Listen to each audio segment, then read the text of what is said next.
Hello friends, Mullikin here. In today's lesson, we're going to review our seated posture, we're going to learn pizzicato technique, and we're also going to learn the names of our strings and then a little song to help us remember the names of those strings. So a quick review of our seated posture. Make sure you got a nice chair. You want to sit on the front edge of the chair with space between the back of the chair and your back. Set both feet flat on the floor, about hip width apart, so you have space for the cello to sit. Once you are here, pretend you're a marionette and a puppeteer is pulling a string up from the top of your head, so you have a nice straight back. You're lining up all of your vertebrae right on top of each other, sort of like building blocks. If the building blocks were offset, it wouldn't be very structurally sound, so make sure that we're sitting up nice and straight.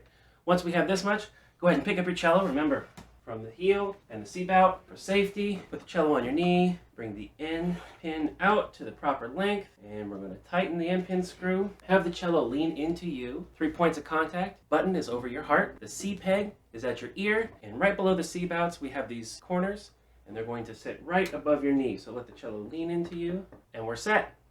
Let's learn how to pizzicato. So the word pizzicato is Italian, and it just means to pluck the strings. In order to do that, we're going to use our right hand. Make the letter L with your thumb and your index finger. Let your middle finger, ring finger, and pinky fold into the palm of your hand. So go ahead and make this shape. Have your thumb rest against the side of the fingerboard, about 3 inches above the end of the fingerboard there. Your index finger is going to arch over the strings, and then let your finger rest on the string that you're going to pluck. So let's number the strings. Your highest string, your littlest string, the one on your left side, is going to be string number 1, and then string number 2, number 3, and number 4. Arch your finger over and have the pad of your pointer finger rest on the first string. Okay, what we're going to do is we're going to pull horizontally across the string to cause it to vibrate. When you do that, the index finger will come to rest on the string next to it. So if I'm plucking the first string, I'm going to pull horizontally and then rest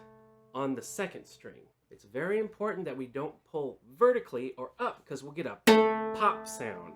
It puts a little too much tension on the string and it comes it flying back into the fingerboard. So just pull horizontally. Let's try it on the second string. So my finger is resting on the second string. I'm pulling horizontally and resting on the third string. Let's try plucking the third string.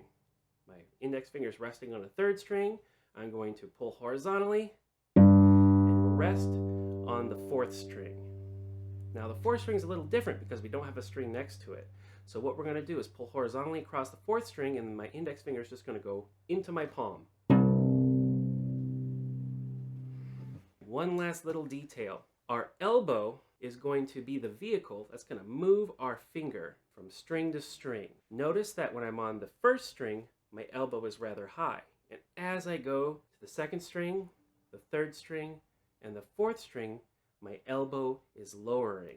So on my lowest string, string number 4, my elbow is at the lowest point, and on string number 1, my highest string, my elbow is at the highest point. Let's try plucking these strings one at a time. So here's the first string. My elbow drops a little bit. Here's the second string. My elbow drops a little more. Here's the third string. Elbow drops more, and then here I am on the fourth string. My index finger is going to go into my palm.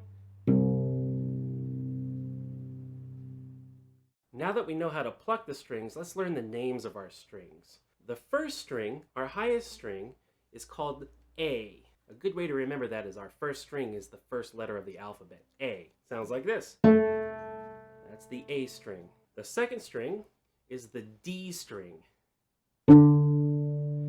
Going to the third string, this is the G string. Last but not least is the C string, our lowest string. So to help us remember the names of our strings, let's learn a little song. This is a song about a little ant, a very determined ant.